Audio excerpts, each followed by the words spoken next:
This is not your mother's middle-aged. No longer is waking up each day, living the wash, rinse, and repeat cycle acceptable. We have the life lessons, the relationships, the wins, and the losses with which to navigate to our highest self, without hesitation and without fear leading the way. We have been there and done that, and so we have so much to offer the world and each other. So join me on this journey, speaking to ordinary women doing extraordinary things for new insights, new ideas, new medical breakthroughs, and new life lessons. You will be inspired to find your best life here and now.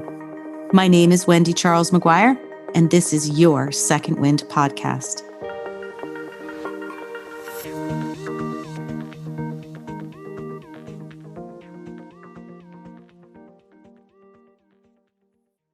Welcome, Second Winders. I have Anthony Acampora with us today, and he is now the National Director of Faith-Based Services and Chaplain at Banyan Treatment Centers. He is an author. He's a Global Goodwill Ambassador. He's a recipient of a Public Citizen of the Year Award. He is a segment host on America's Invisible Heroes talk show, a radio host, and all of this, and there's more, but we don't have time for that. But all of this has been accomplished in a true second wind moment of forgiveness. And Anthony reached out to me, and I was thrilled to talk to him and hear this story. And I think you will be too. There's lots of twists and turns, and I mean, kick them when they're down kind of thing. So, and how you pulled yourself out of it is incredible. And I think we can all learn from your experiences. So welcome, Anthony. Thank you. Glad to be here. Thanks so much. Love what you're doing. Oh, thank you. Yes. So let's start, Anthony, with that moment that kind of changed your life. Like how you said, well, you say it.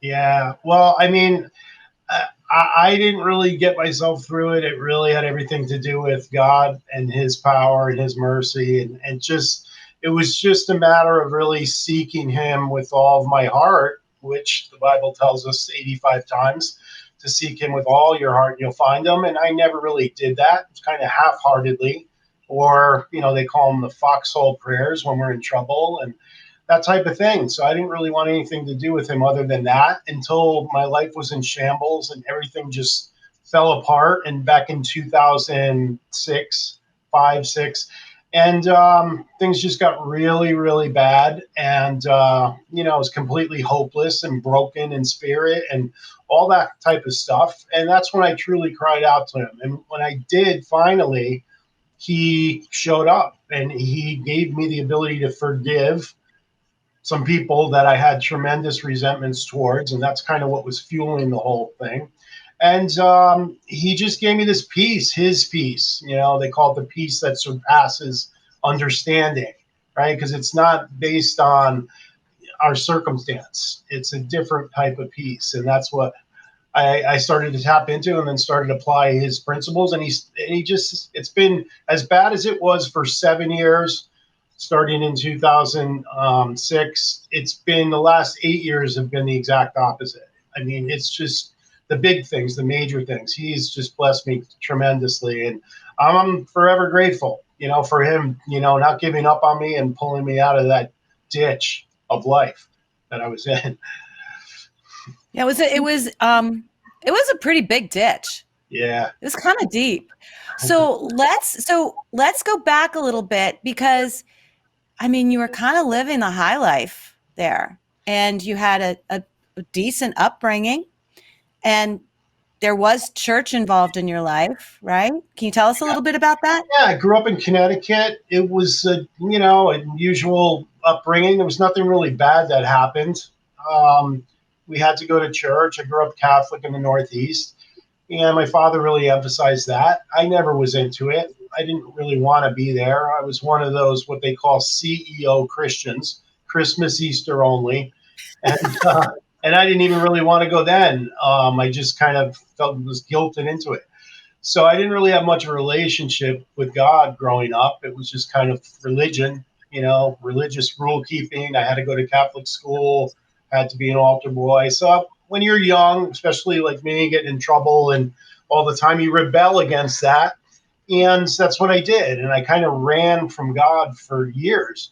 But I did well worldly. I was in the security and investigations field for 18 years. And I moved up the ranks and I worked in Manhattan. And then I was promoted to regional director, then director of corporate security. And our stock was on fire with this company I was with. I just hit it at the right time. And so I was making a lot of money and had a lot of worldly things, but I still was empty. I still had that God-shaped hole that, I wasn't filling. I was trying to fill it with money and title and powers and, power and material things, but that So doesn't wait, fit. Anthony, you felt an emptiness? Is that Yeah, like, I mean, even though you kept striving and getting and doing and yeah, becoming, there because was it still was like a, it was always what's the next thing, no matter what level I was yes, at. I remember I got promoted to regional, and it was through a recruiter, and I used to talk to her all the time. And I remember exactly where I was. As soon as I ended up getting that position, I said, "Where's the director position?" It's like I was always looking for the next level. So I was never really fulfilled or satisfied because, again, I didn't have any faith or any relationship with God. It was all material, power, money, that type of thing. That's what was driving me. So I did well in that world, but I'm much happier being in this world, in ministry and this type of thing, trying to really help people, rather than just trying to get as much as you can from things. well, you're excelling. You're being, I mean, you're being recruited. You're getting money. Uh, you said you were getting the fame kind of it. People knew who you were. So what's not to like? I guess that that's not going to really, it's not rewarding as far as like it is to try to encourage people and try to help people and try to make a Right. difference in their life. Like my job back then was either to have people fired or arrested for theft, Oh, embezzlement, fraud. So you okay. kind of become desensitized to human emotion. Like if somebody cried in Mm, front of me, I just figured they were lying. It was just an act. And so to do that type of job consistently and be successful at it, you have to almost be desensitized emotionally. You have to kind of pull back from that. And this is the exact opposite of what I'm doing now. It's right. trying to encourage and build people up and restore their lives rather than So, destroy it. I mean, they're doing it to themselves, but I'm kind of like a part of it as the investigator. right, right. How did so what point did your upward trajectory start getting you to where you ended up in this big gigantic hole in the ground kind Ah, of thing? yeah, it's a great question. It happened in 2000. It started really in 2004. So I was at a company, a national company, and it was a publicly traded company, but it was almost like a private company because it was owned by Mhm. one person. And we had a lot of power in this company because he loved security. A lot of times, owners really love the security people because they look at it as like the people are stealing directly from them, which they are really. And so we had a lot of power. Late 2004, we get a new CFO, Chief Financial Officer. My boss hated that because it took away his power, and he was very much into that, and I was too, really. So it was this political war that started from the day the CFO started, and it just got worse and worse. I started getting really stressed out and anxious, and I was kind of in the middle of all of this stuff that was going on, and I ended up leaving in 2005. It went on for a few months, and what happened was I found out about a year later from somebody I was talking to that still worked there of what happened during this whole political war and how I was kind of blamed for some things and lied about and blamed for stuff that I didn't even do really.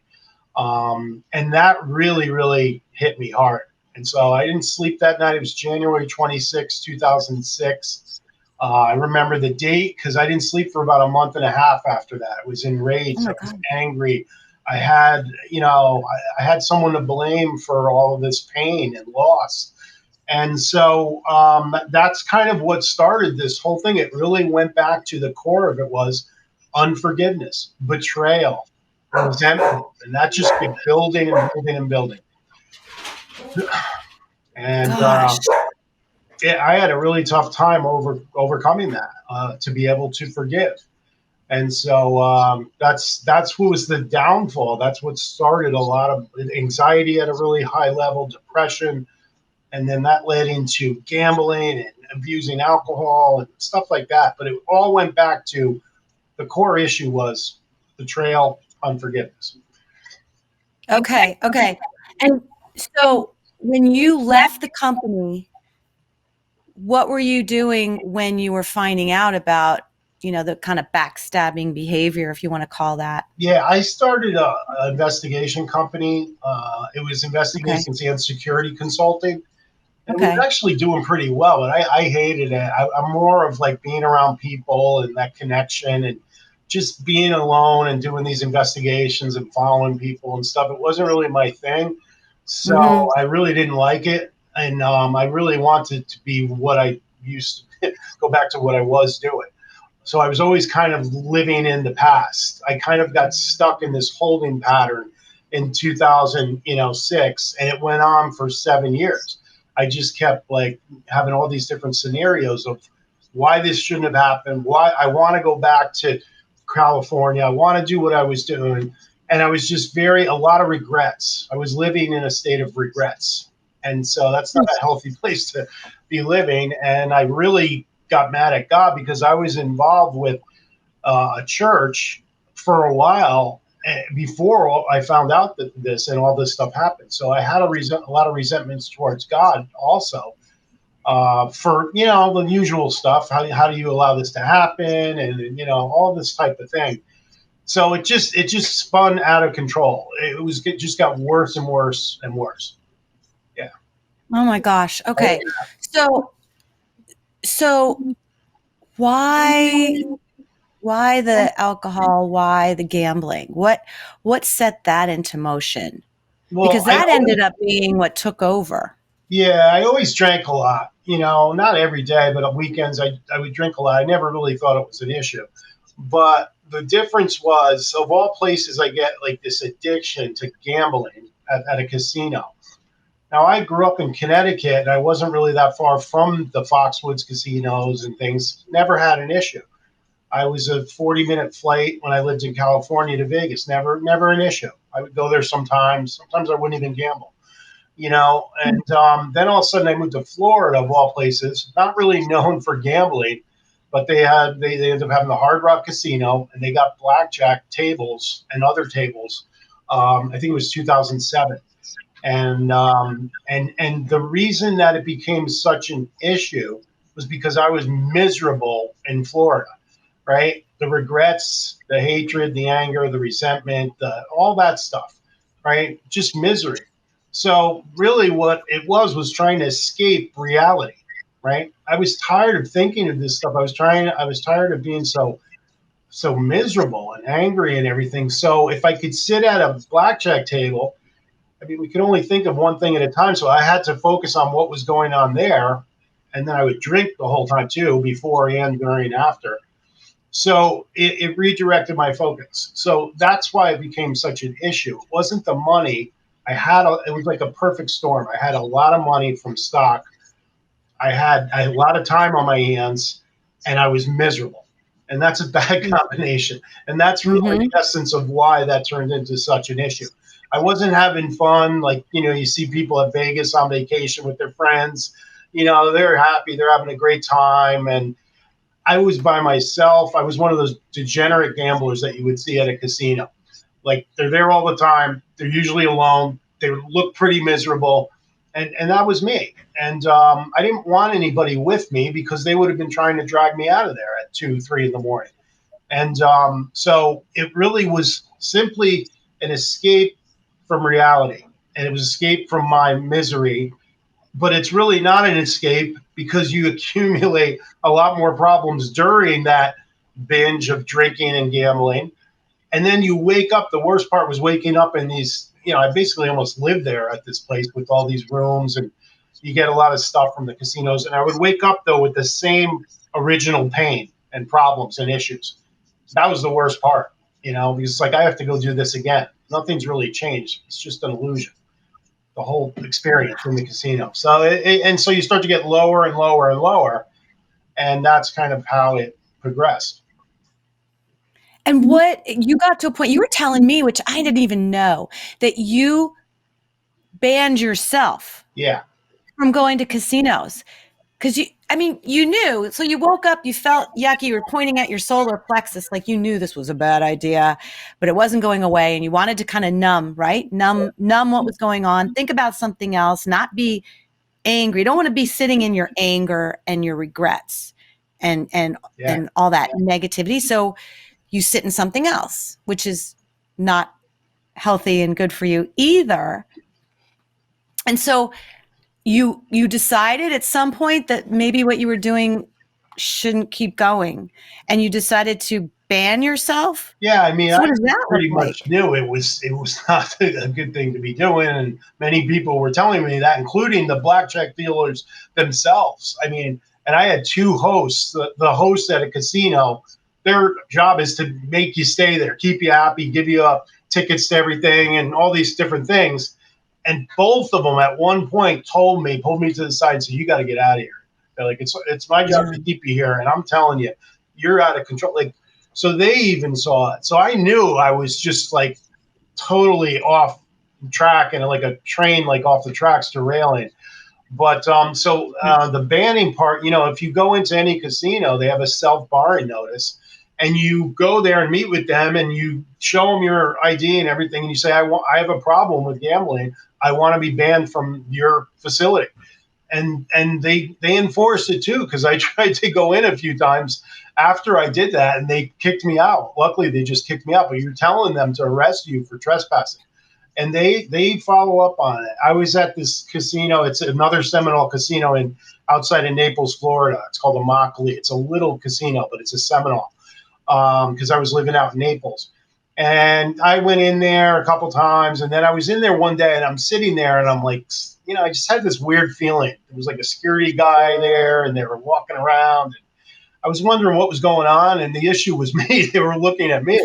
So they brought me into the security office, and I'm lying about it. No, it was my brother. He did this as a joke. I wasn't me, this and that. I'll never forget the guy that's like the head of security. He's looking, and I had fallen in there and filled out an accident report like a couple weeks before because I was so drunk and I hit my head like on a slot machine. So they had like that picture, they had that signature, they had my license, that picture, that signature, and the barring notice. And I'm telling him it wasn't me. So the guy's looking at it and he's like, "Well, these signatures are the exact same, and this is the same." And he's like, "You're actually wearing the same shirt in the whole picture." So he's like, "I'm pretty sure it's you." And then I just was like, I'm sorry, they let me go. But that's what it is. You ban yourself. It's called a self-barring notice. It's a good thing to do if you have a gambling issue. It helped because I couldn't go in there anymore. I found an alternative, but So you get kicked out. What makes you finally you ended up in a homeless shelter? yeah. And that began your whole chaplainship, so to speak. Yeah. How did that come from, all of that? Well, it comes from burning many bridges, and you see people out on the street or whatever, or homeless or in shelters. It's like, how could that possibly happen? They don't have anyone they could call.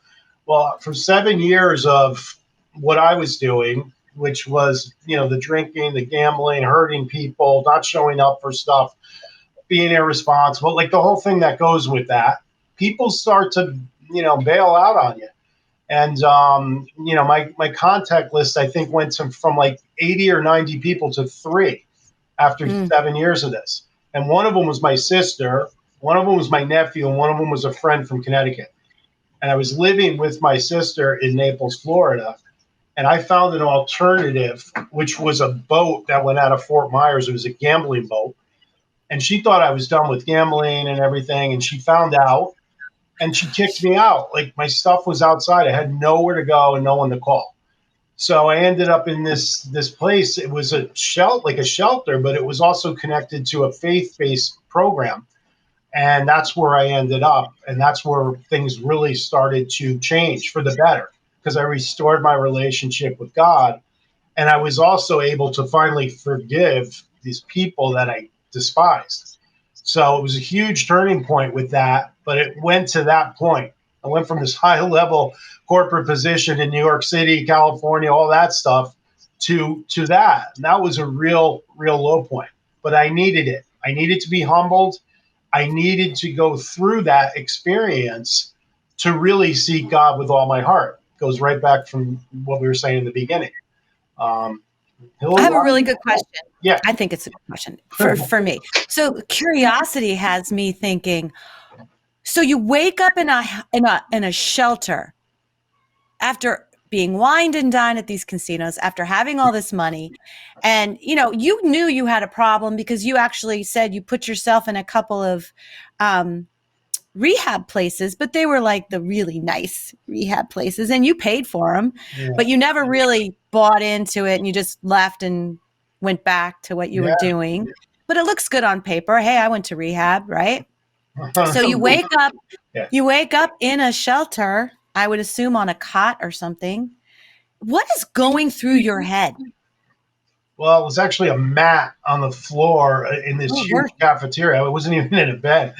But the thing is, and I tell our clients in this program, this faith program that I work at, the only way anybody could really help you in any of these types of places is by what you're telling them, right? They can't read your mind. It's all inside pain. It's underneath the surface stuff. The alcohol or the gambling or whatever it is that's a byproduct of a lot of other pain. Almost always, right? So I wasn't dealing with any of that when I was in any of these places because it was too painful, and I didn't have my fallback, plan, which is drinking to numb the pain and self-medicate. So I would just avoid it. So I'd be there, and I would pay a lot of money. These places were expensive, and that was back then. It wasn't through insurance; it was private pay, and I had to pay for these places. And I would do basically nothing in there. I was just there.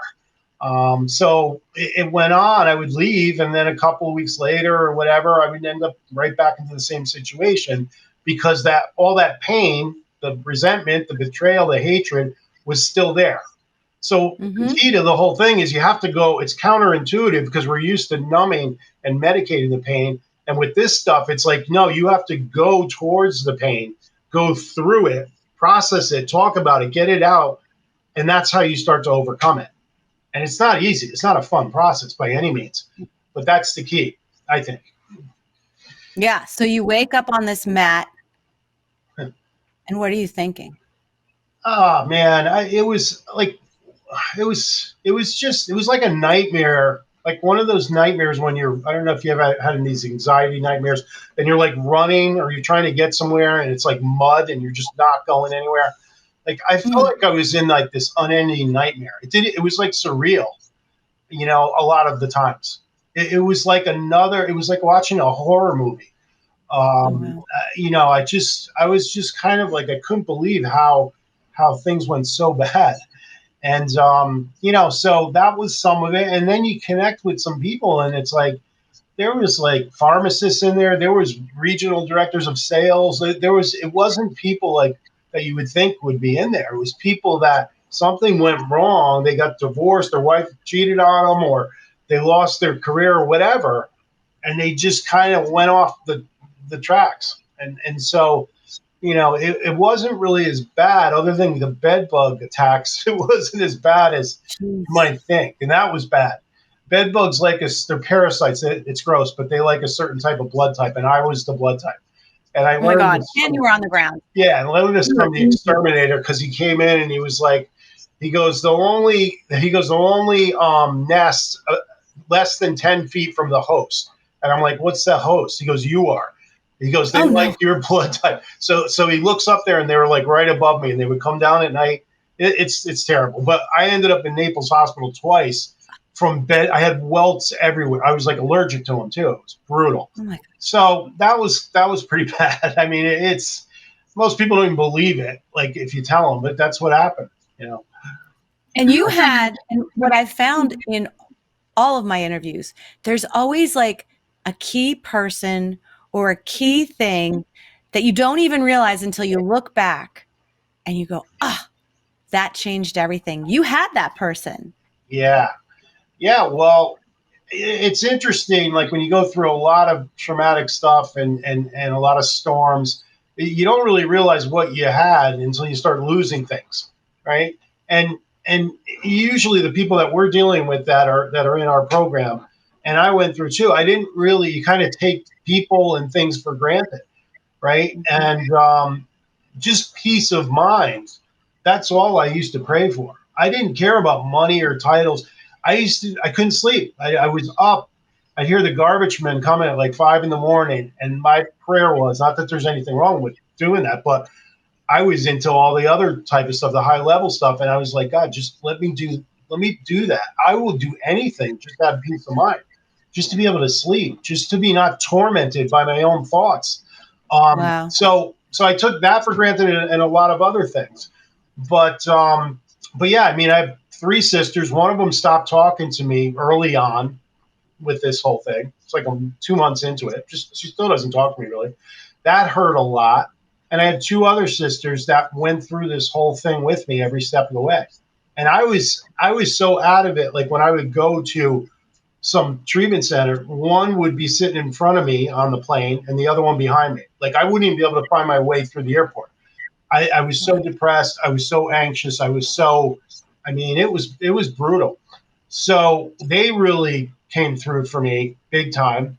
And I always have to go back to without God and without that faith and without Him showing up, and I don't know where I would be. So I owe it all to Him. And people always ask, how'd you get past this? How'd you get past the depression, anxiety, all this pain? And I always point to Him because he was the only way out of it. There was no other ways. I tried every possible thing you could think of, and I couldn't forgive on my own because sometimes I did try, but I couldn't do it. So I had to kind of just totally surrender my will to His will, because His will is to forgive, and I was operating outside of His will in unforgiveness and resentment. So I really couldn't blame Him, even though I did, because He's telling me to forgive and I wouldn't. So finally, I was able to truly from the heart, and that was the game changer, the life changer. You It ha- really you was. had a you had a conduit sort of a person that that you met really early on. Do you remember telling me that? It was like, Um, oh, that person changed everything for you. um, Um, in the program. And he uh, said, hey, you should come to come to the oh, meeting or I know what something. you're talking about. The doctor, the Yeah. Naples That's doctor. why I Yeah, take yeah, these yeah. notes so I Oh can no, remind yeah, you of these important people in your life. yeah. No, there was been people. I had a pastor that really stood by me. This guy, Pastor Rick. I used to talk to this guy for 2-3 hours a day, no matter what. He really helped me a lot. But I was in Naples Hospital. My plan was to go like Oh, into a yeah. state psychiatric hospital for the rest of my life. Like that was really my plan. I didn't want to live. I didn't want to be here anymore. I couldn't do it anymore. I mean, this was like 7 years of this stuff. And I told him that, and I could barely look up. I was so messed up and down and everything. And I remember him answering me and saying he worked there for 17 years. He's like, that's not the place you want to spend the rest of your life. He started telling me about it. And then he said, I know of this faith based program. And it was right down the street in Naples, Florida. And that's the place that I was talking about. It's called St. Matthew's House. And I had this like mustard seed of faith. I remember I couldn't really put my head up, but I looked up at him and I had this little bit of hope and faith. And he's the one that directed me to this place. And again, this guy, and I connected with him like a couple of years after that and thanked him and everything. And, he pretty much saved my life, that guy, in that And he hospital. sent you to what eventually put you in the chair you're sitting in right now. Yeah. Yeah. Had he not been your physician that day, Right. and you had not opened up and said, well, I'm just going to go to this program and blah, blah, blah. I'm just going to do this. And he said, no, I don't think you should do that.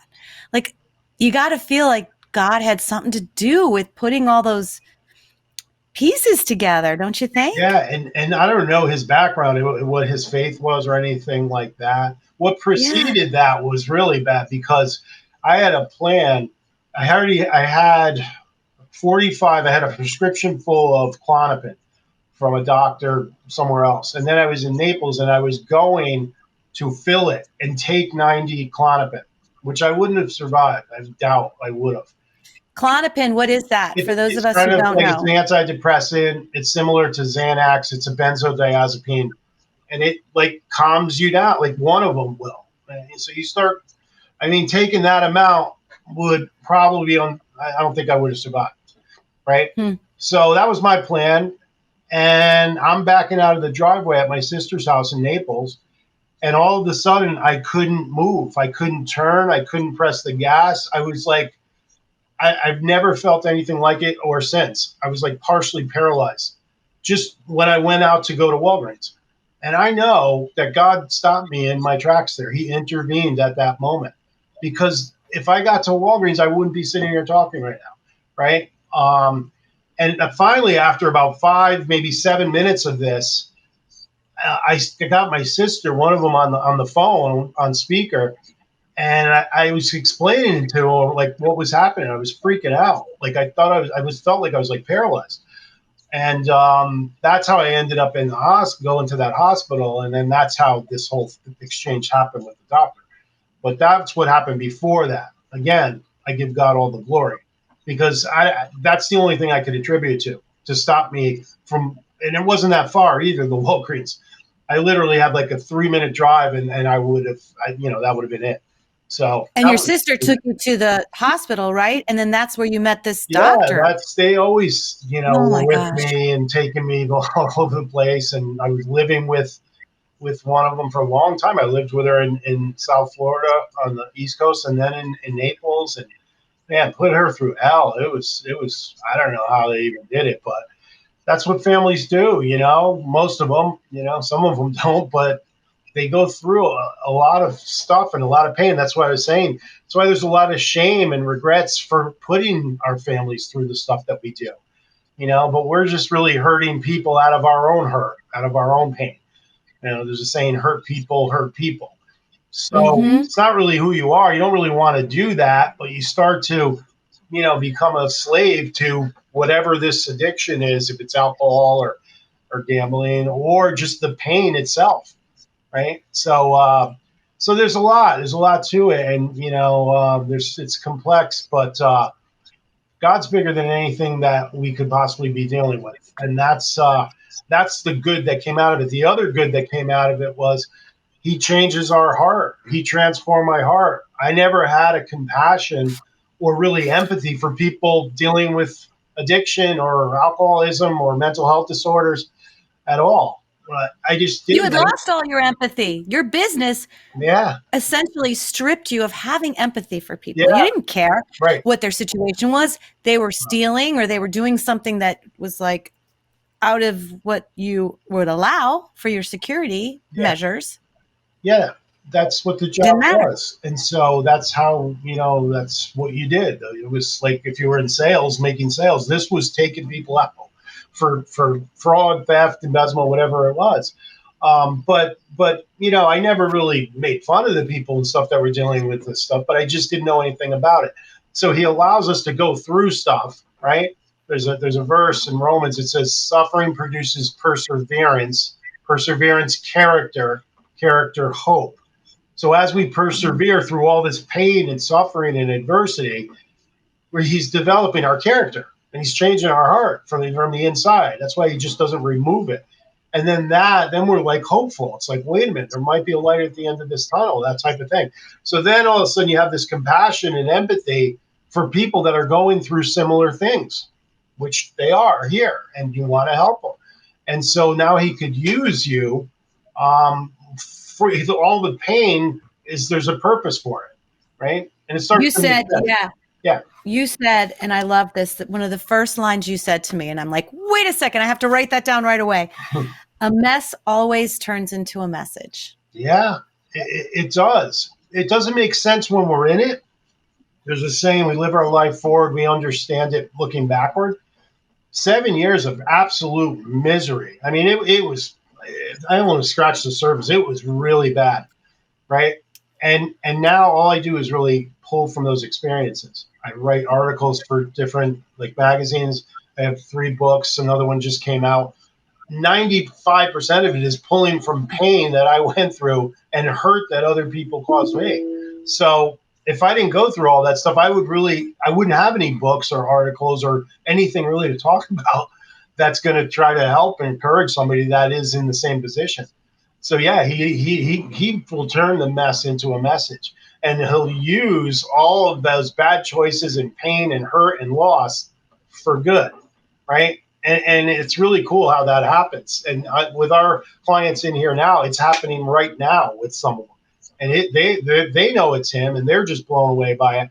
And it's a really cool thing to see somebody's heart being transformed genuinely. Oh wow. Yeah. So what is it that you've learned, you've done, you've created the character, you're turning your mess into the message. What is it that you do now? I eat a lot of pizza. No, as you can probably tell. Yeah, well, I do. And what do I do? I speak at different events and things like that. I'm going to be speaking at this faith leadership conference in Jacksonville in November. I'm a chaplain, so it's like I do ministry. I meet with our clients at Banyan Faith and Recovery Program. That's where I'm at now. It's in South Florida. It's a substance abuse and mental health program, right? And we have 15 of them throughout the country. But the Faith and Recovery Program is here. So I meet with them individually. I do some groups. I do some outreach. It's an awesome thing because I need to be around this myself, right? It helps me. It increases my faith watching them and listening to them. I do a devotional group each morning. We read out of a devotional. And there's a lot of people that come to it that aren't even in our program. And, all I'm doing is really commenting on what they're saying. And I'm just like so encouraged. And I don't even really know them. I only know them of how bad they were when they first came in. They're talking about stuff that's a lot worse than that. So they're like, we just had a baptism on Saturday. A lot of them got baptized at the beach. They're going to church now. They're reading the Bible. They're praying. And they say that. They're like, I've never done this before. I never wanted anything to do with God. I hated God. And here they are telling other people about this program, and just they have joy. They have peace. And it's his peace, right? And that's what I was talking about before. He's filling this hole that they always had. This girl just said it this morning. She always felt empty. She always felt lonely. She always felt, just like an outcast, from society. And when you realize that you're not an outcast anymore, God still loves you. He still has a plan for you. He still has a purpose for you. It's hopeful. It's encouraging to them because they may not have heard that before, right? So I'm so glad you said that because I find, like we were talking about how you kept striving more and more and more, and the hole was still there. And you thought, well, maybe if I get the directorship, or maybe if I get more money, or I get an increase, or I get stock options, whatever it is, and you think it's going to fill that hole. And I think many of us have been in that situation. Well, if I could just live in that neighborhood, if I could just have that house, if I could just have that person or that title or that thing, then this feeling of not having enough or not completeness, I guess is a good way to say that, goes away. And then all of a sudden you realize it's not, no matter what you achieve, and you can keep achieving and keep buying and keep growing and keep doing these things, but that hole's still there. Yeah, absolutely. And you're saying exactly what George Dillard said on this podcast, and a few other people as well, is that all that ails us, everything that we find that is wrong or how we're feeling, is because we haven't found God. Do you feel that way as well? Absolutely. That's it. We're created to know God and go out and make him be known. That's really the way I look at it. And I always knew there was something missing. I couldn't really put my finger on it, but that's exactly what it was. I used to host a radio show called Faith and Recovery, and it aired in Atlanta and Orlando. on a couple different stations. But I had this guy on there one time. He's the director of spirituality and mental health programs at Harvard, at McLean Hospital. He's a Harvard professor, Dr. David Rosmarin. The guy's amazing. I've known him for a long time. But this was right around the time when there was a lot of suicides in Hollywood. It was Kate Spade, Anthony Bourdain, and there was just like a lot of that stuff going on. And like what you just said is exactly how I look at it. You hit the top of your game, whatever industry it is, a CEO making 20 million a year, or in the music industry or movie industry, and you get there and you realize, wait a minute, I thought this was going to make me happy and give me peace, and I still don't have it. And then this downward spiral starts, because it's like, what else could I possibly do? What else? They don't have God in their life, right? And they think, like you said, that title, that movie, that song that comes out or whatever. And I asked him about this on the show, and he was like, that's exactly it. And he's dealing with this all the time, because this is a really high, it's one of the top psychiatric hospitals in the country. It was the number one at one point, McLean Hospital. And he said they'll come in, they're making millions of dollars a year, they have all this fame and power and everything, and they're still empty. They're still broken. And so I totally believe that. And I've seen that play out here over the past 7 years in our faith program. We had a guy from NASA that was in here. He's making tons of money, a well-known guy, and he, was broken completely. And he ended up, coming to God. And he sent me an email like a couple of years ago, and he was like, you're not going to believe this. I'm telling scientists at NASA about God, and they're listening to me because I was one of them, right? And so that's kind of how God works. I mean, he doesn't call the qualified, he qualifies the called, right? And he's going to use whatever people are going to listen to him, because he was a scientist, he's in NASA. They're not going to listen to me. Or the gang member or whatever is not going to listen to me, or like a pastor or something, but they'll listen to them. And so that's how God uses people, and they're able to connect with people and relate to people on their level. So do you have an example, Anthony? I love that you talked about the NASA. Yeah, you're absolutely right. Do you have an example of, like, since you've been there, and like, is there a particular person or situation that you saw from beginning to I don't know, fruition, or to the greater good of that person that you can share, that just made you feel like you were in it and it was your purpose, that really made your heart sing? Yeah, I mean, there's so many examples, which is really incredible. I mean, sometimes you have one or two, and it's like, there's one guy, what I love, and it's just happening right now too with a few girls that are in here. When somebody's not really into this, or they don't believe it, or they're agnostic or atheist, or we get clients that are involved in a lot of occult activity, and we've had 25-year Satanists in this program, Santeria, Wicca, like all these different things. And people are like, why the heck would they be in this program? Well, because to them, they know God's real. They know Jesus is real. You don't have to convince them of that. They're just on the dark side of it, and they know he's their only hope, right? And that's why I encounter them a lot. But one guy, for example, he was an outspoken atheist, and he used to debate in universities about atheism to Christians. He would go in there and he was like apologetic, they call it. I've met those people. They are really tough to have a conversation with. Yeah, that was one. He was one of them, right? So somehow he ended up in our program. This is a few years ago, and he really didn't want to be, but he was here and he stayed. And then he comes into my office like a week into it, and he goes, something's going on here, because every time I try to leave, something will happen spiritually. Like, we call them God incidents. They're not coincidences. But he started like telling me about different things, like he would try to walk out or something would happen. And then he got into it more and more. Then he got baptized. His father came out and got baptized with him, which is a whole nother God story, because they hated each other. And then he had a tattoo on his arm, which was some type of atheist like logo, right? And at the end, when he finished the program, he said, I'm going to keep this atheist thing, but I'm going to put a line through and put a cross above it, right, on his arm. That's how committed he was to atheism, and that's how committed he was to Christ now. and he actually sent a picture. He actually did it. So that was, talk about somebody that was completely transformed and changed. I don't have the capacity to change someone's heart. I don't. No, none of us do. None of the staff does anything.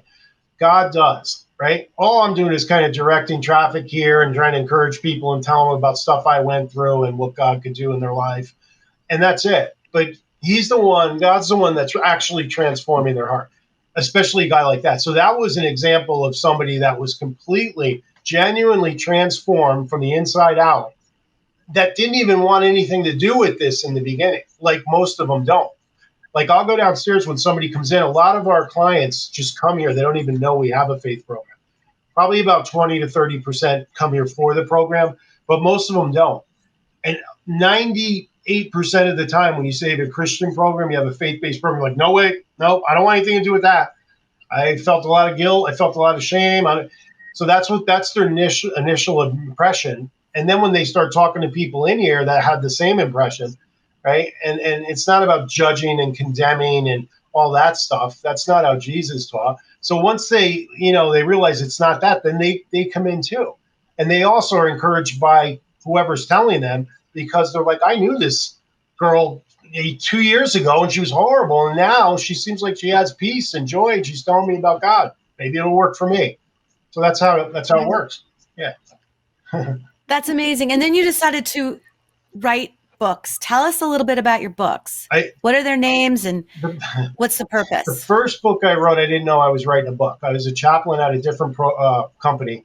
And I used to just write these little stories, and then I would print them out. And then I started emailing them out, and people would say, you should get this published. So I got stories about what, Anthony? What were these stories about?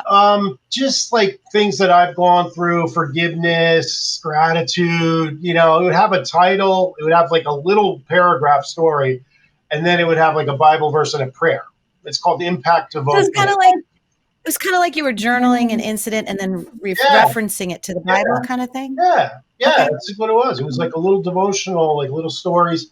And then like a couple years later, I think it was 2017, I wrote a testimonial book, which is this. It's called Overcoming Emotional Obstacles Through Faith, right? And this was a book of testimonies, of stuff that I went through, some of the stuff I mentioned. So there's unforgiveness in here, there's depression, there's resentment, all that stuff. So that was that one, which I like that one the best out of all of them. And then the third one that just came out in May of this year is called Finding Hope in Hopelessness. And this is a faith-based and clinical conversation on overcoming adversity. So the COO of Banyan, the Chief Operating Officer, he's also a therapist, licensed therapist. He writes the clinical conversation about all the different issues, anxiety, trauma, stuff that we deal with here, right? And then I write the faith perspective. The first chapter is hope, right? So that's him. And that's me. Interesting. And actually, I just got there's the Frankfurt festival. Something I just got they want to feature this there in Germany in October. So we've been getting a lot of good feedback. There's also universities that have this book to get like for their professors and stuff, because it's good because you have both perspectives. So even if you don't believe in God or don't have any faith or whatever, you could still read the clinical approach to all these different things. But it's like a conversation, so it's kind of all intertwined. So that's amazing. Would you have ever thought years before that you would ever be writing faith-based books and having them in a university? Not at all. No way. Oh my gosh. And no, most people don't even believe it either. I wasn't the greatest of students. I didn't finish school until 2018. I got my master's, but I was always in trouble. I would have the same thing on every report card. Yeah, he has the brains, but he doesn't apply himself. He's always in trouble. And I never really wrote anything other than like investigative reports and incident reports and stuff. But I think when you go through a lot of stuff, you have a lot to pull from. And, and it's really just like from the heart, and it just flows out. So anybody could really do it. Especially if you've gone through a lot of adversity. So yeah, but no, Yeah. I've never ever thought that I would be doing that type of thing. You can't say the wrong thing to the right person. You can't say the right thing to the wrong person. Yeah. Yeah. Right? Exactly. I heard that yesterday. I thought that was amazing. Well, So what's next on your plate? Like, where are you going now? What are you thinking? I'm just, whatever God has for me, whatever doors open. I love working with Banyan. It's an amazing company. The owner's a devout Christian. He's the one that wanted this program. It'll be 7 years in October. I don't know. I didn't think I was going to write a third book. I was like, no way I was going to write a third book. It's a lot of work. And, I have a publisher in Oregon, Stock Publishers, and they did all three. But it's just, it's so fulfilling trying to encourage and seeing these changes in people. I don't feel the need like I used to when I was in security. What's the next thing? Where's the regional position? Where's the director position? Where's the VP position? I really don't feel that at all because I'm fulfilled and with what's going on here. But whatever it is, whatever the opportunities are, I almost always, I never turn down, like whatever platform it is. You're just open to whatever comes your way. Yeah. Yeah. Kind of thing. Yeah, that makes one sense. person, it's worth it. I mean, so like I said, like this, I get emails because my email's in this book, this one in particular. And I'll get messages from like a mother from who knows where, like Minnesota or like Nebraska. And they're like, my son's never read a book in his life. He hated God. Now he's going to church and he reads your book like every night, like stuff like that. It's like, wow, It's amazing. Yeah. So it's still, I'm sure you still have days that, we all have these days where we're like, here I go again. I don't know, looking for some strength, looking for some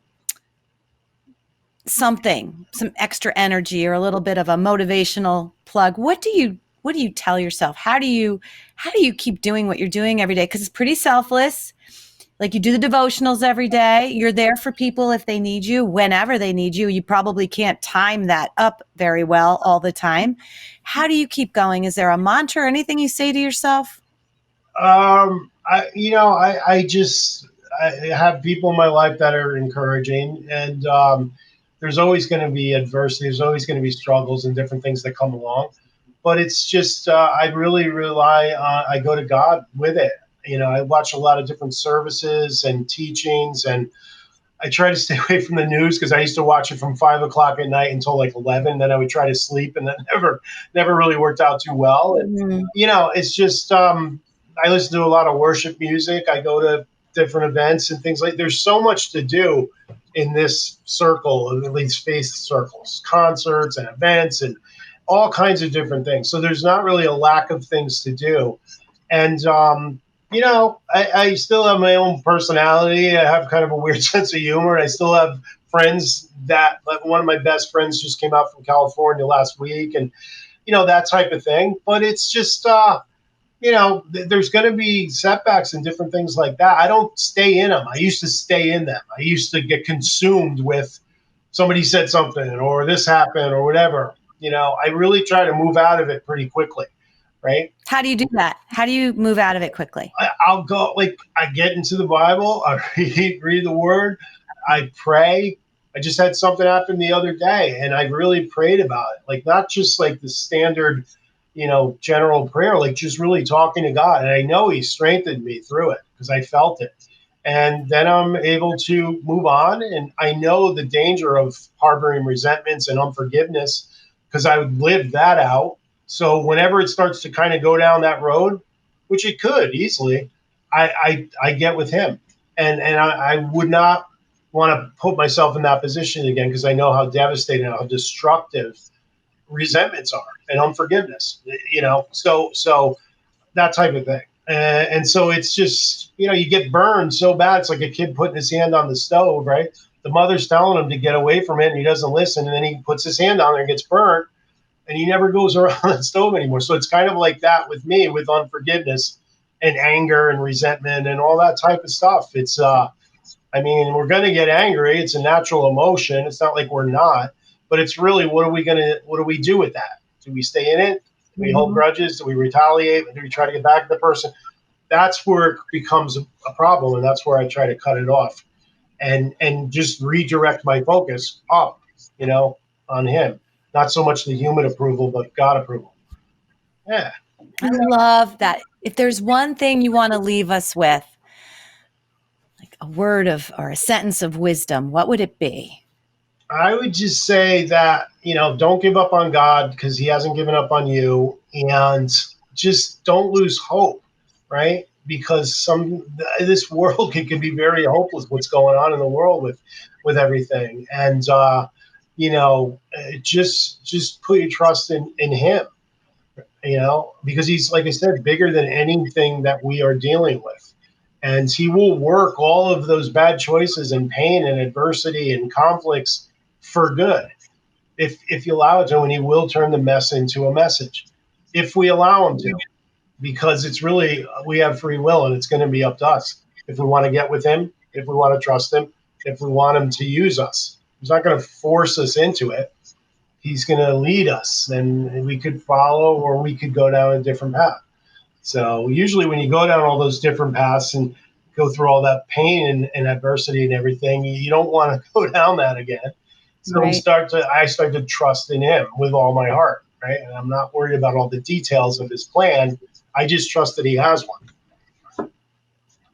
Well, that's good stuff right there. I'm super excited to share your story, and what a story, and where you were, then where you went, and now where you are rising up from. It's amazing, and you're helping so many people. And I thank you for that. That's exactly what we're trying to do here on this earth, right? Is Yeah. help people find their way. God uses rescued people to help rescue people, right? He pulled me out of this ditch, this nightmare. Some of it was self-inflicted. A lot of it wasn't. It doesn't matter. It was a mess. And then he pulled me out of it, and he wants to use that person, right? And he uses people. He uses rescued people, right, to help other people that need to be rescued, right? So there's nothing better than that. There's nothing more fulfilling than that, I think. And it's amazing that he would use somebody like me, right? But he will, and he would use anyone. You just have to kind of meet him. You just have to draw near to God; he'll draw near to you.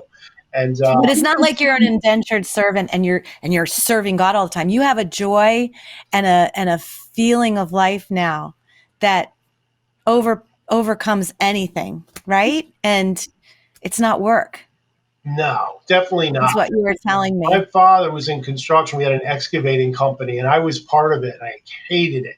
You have to be up at like 5 in the morning. I was digging like ditches and getting stung by bees and stuff. That was work. This is like, I have a 3-minute commute to go talk to people about God and stuff that I went through and try to encourage people. And I mean, it's really doesn't seem like work at all. So I'm like totally blessed to even have the opportunity to do this, and then to serve him and try to, lead people to him. And it's not overwhelming, and it's not like Bible thumping and everything, but I have to say what it is. And, because people ask all the time, and how did you get past all this stuff? Because they're in it right now. And I tell them it's him. It really is a surrendered heart, and trusting in him, and he'll show up, and then he'll use you too. He's looking for people to use. He doesn't have a lot to choose from, right? So Yeah. yeah. Well, Anthony, I thank you so much for your time today. I so appreciate your candor, your honesty, and sharing your story. And I know it's going to affect many, many people who listen, and maybe make people think a little bit more about, maybe I should open my heart a little bit more. Maybe I should look up instead of looking out. I love how you said that. Yes. So I thank you think so you said it. much. I don't think I said that. I don't know. I think we said it together. It was a Something combo. like that. But thank you for what you're doing, because you're blessing people, and you're encouraging. And I mean, it's amazing. I love what you're doing. When I first saw it, I was reading about it. I'm like, this is incredible. I want to get involved with this. So keep doing what you're doing, because it's having an impact. There's no doubt. That's the goal. That's what I'm going for. Yeah. But I just love meeting people like you and creating these new friendships. I feel so blessed because I've met so many cool people doing amazing things that I can really get behind and respect. And you are in the tribe, my friend. Awesome. Right, the inner circle. Remember that, like from Meet the Parents with De Niro, when he used to always talk about being Yeah. out of the. Yeah. That was a Gotcha. funny movie. All right, so but yeah, Thank you thank so you much. so much. Until next time, breathe in your second wind.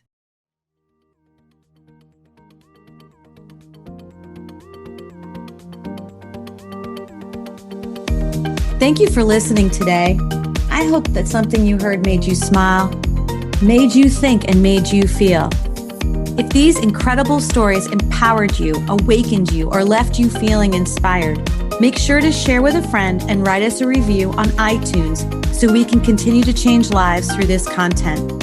Make sure you tag us while you're listening on our Facebook group, My Second Wind, or hit the link in the show notes to join the conversation. Until next time, go ahead and breathe in your second wind.